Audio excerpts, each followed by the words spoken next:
ನಮಸ್ಕಾರ ಸ್ನೇಹಿತರೆ, Davanagere one YouTube ಚಾನಲ್ಗೆ ಸ್ವಾಗತ. ನಾನು ಮೊಹಮ್ಮದ್ ಅಮೀನ್.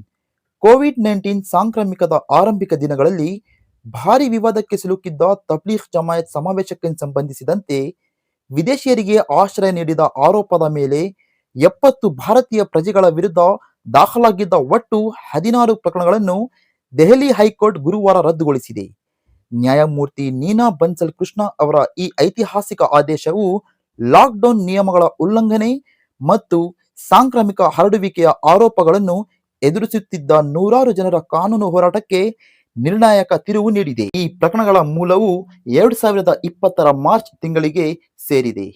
ಆಗ ಕೋವಿಡ್-19 ಸಾಂಕ್ರಾಮಿಕವು ದೇಶಾದ್ಯಂತ ವೇಗವಾಗಿ ಹರಡುತ್ತಿತ್ತು.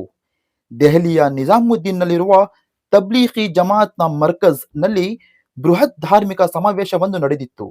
ಈ ಸಮಾವೇಶದಲ್ಲಿ ಭಾರತದ ವಿವಿಧ ರಾಜ್ಯಗಳಿಂದ ಮತ್ತು ಅಂತಾರಾಷ್ಟ್ರೀಯ ಮಟ್ಟದಿಂದ ಸಾವಿರಾರು ಜನರು ಭಾಗವಹಿಸಿದ್ದರು.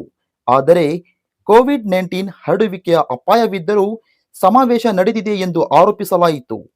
ಕೇಂದ್ರ ಸರ್ಕಾರ ಮತ್ತು ದೆಹಲಿ ಆಡಳಿತವು ದೇಶಾದ್ಯಂತ ಲಾಕ್ಡೌನ್ ಘೋಷಿಸಿದ ನಂತರವೂ ಮರ್ಕಜ್ನಲ್ಲಿ ಹಲವು ವಿದೇಶಿಗಳು ಉಳಿದುಕೊಂಡಿದ್ದರು. ಈ ಘಟನೆಯ ನಂತರ ದೆಹಲಿ ಪೊಲೀಸರು ಮರ್ಕಜ್ನಲ್ಲಿ ಉಳಿದುಕೊಂಡಿದ್ದ ವಿದೇಶಿ ಪ್ರಜೆಗಳಿಗೆ ಆಶ್ರಯ ನೀಡಿದ ಭಾರತೀಯರ ವಿರುದ್ಧ ಹಾಗೆಯೇ ಲಾಕ್ಡೌನ್ ನಿಯಮಗಳನ್ನು ಉಲ್ಲಂಘಿಸಿದ ವಿದೇಶಿಯರ ವಿರುದ್ಧ ಹಲವಾರು ಎಫ್ಐಆರ್ಗಳನ್ನು ದಾಖಲಿಸಿದರು.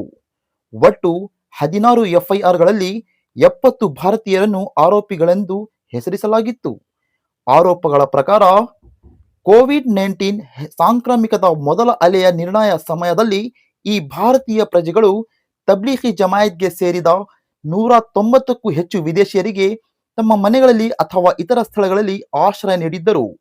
ಲಾಕ್ಡೌನ್ನಿಂದಾಗಿ ಈ ವಿದೇಶಿಯರು ತಮ್ಮ ತಾಯ್ನಾಡಿಗೆ ಹಿಂದಿರುಗಲು ಸಾಧ್ಯವಾಗದೆ ದೆಹಲಿಯಲ್ಲಿ ಸಿಲುಕಿಕೊಂಡಿದ್ದರು.